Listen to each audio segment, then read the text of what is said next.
Hey, rebonjour tout le monde. Donc voici une petite activité lorsque tu auras terminé celle sur la lecture rythmique sur la création d'une boucle. Une boucle, c'est un ensemble de notes de musique qui va se répéter à l'infini. Je te suggère cette application-là qui est audiosona.com/studio. Tu vas le voir ici, j'ai mis le lien aussi dans mon Classroom. Gratuit, en ligne, tu peux même sauvegarder, je te montrerai comment sauvegarder tes choses plus tard. Euh, alors voici comment est-ce que ça fonctionne. Quand tu arrives, tu as cette image-là qui t'est proposée par défaut. Donc, première chose, tu as un clavier ici. Et tu peux l'enlever, ce clavier-là, tu peux le garder en faisant le petit X là.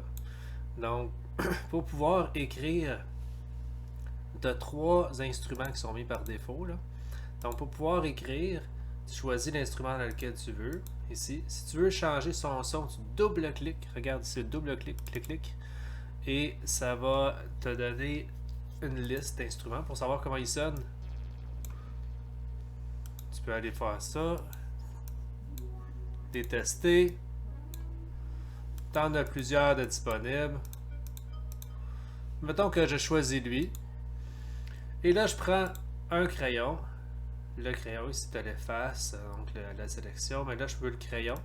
J'écris quelques notes au hasard, puis tu pourras réécouter si ça fait ton affaire. Puis ensuite, je fais play.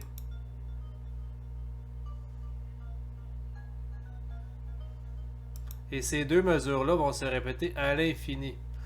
Après ça, tu peux changer d'instrument. Et encore une fois, tu peux choisir la sonorité que tu veux. Donc, mettons, je choisis. Celle-là fait mon affaire. Et je décide de mettre. Tu peux mettre une longue note en étirant. Tu gardes ton clic, tu étires. Tu étires comme ça.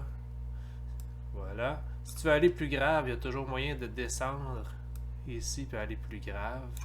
Puis si tu veux savoir avant comment ça sonne, ton clavier est sur le côté aussi. Donc on voit ici, puis on voit qu'en haut, ce serait plus aigu. Donc, je mets, mettons, une note ici. Là, tu vas entendre le premier et le deuxième. Alors, si on fait jouer les deux ensemble, là, je vais mettre ma. Oups, c'est pas ça que je voulais faire. Regarde là, j'ai fait une note que je voulais pas. Donc, je peux prendre mon efface et l'effacer. Si je fais jouer,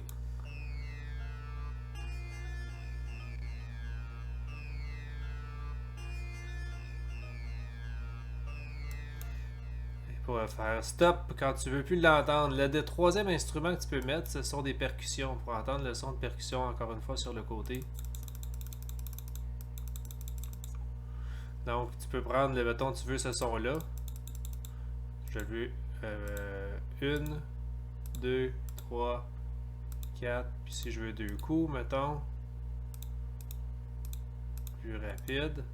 Donc là, si tu fais jouer tout ça, tu vas entendre les percussions, ton deuxième instrument avec les notes longues, ton premier instrument avec les notes courtes.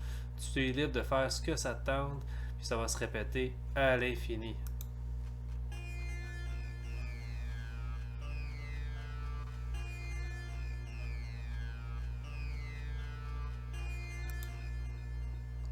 Alors voilà, une petite application fort sympathique. Si à la fin tu veux sauvegarder, donc tu fais File et tu peux Export Loop as Audio File. Ça veut dire que tu peux le mettre en MP3.